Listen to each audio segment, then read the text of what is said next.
Sa mga gustong mag-food trip, patok na destinasyon ang Little Baguio sa San Juan City.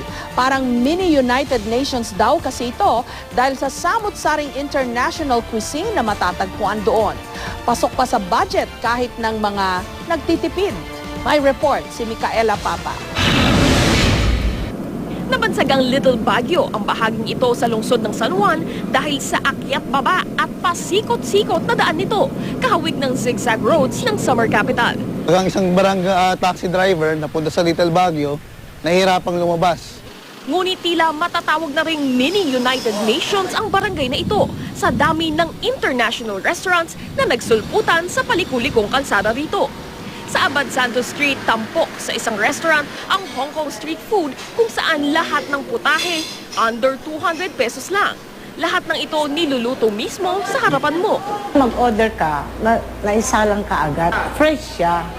May halos 30 iba't ibang uri ng dituhog na seafood balls na pwedeng pagpilian. Pwede mo pang i-request kung gusto mo ang traditional na prito o pakuluan sa curry sauce. Hindi naman ako siguro nag-exaggerate kapag sinabi kong nakakalula talaga yung dami ng pagpipilian dito. Yung mga dituhog pa lang, meron tayong crab fingers, crab egg roll, yaki sausage. Pero kung gusto mo naman ng medyo mas pamilyar, meron tayong isaw. Ayan. All under 100 pesos. Diba? Sulit.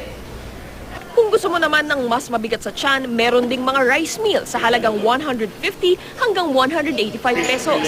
Matitikman din dito ang lutong Singaporean, tulad ng laksa noodle soup.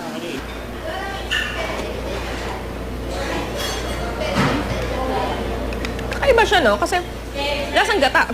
Parang siyang may gata. Tapos, medyo maanghang. So, swak na swak sa panlasang Pinoy. It does remind us of the Hong Kong street food that we used to eat there. Iba-iba yung the things that are on the menu are still different. Very good. As you can see, ubos na yung food namin. Micaela Papa, GMA News.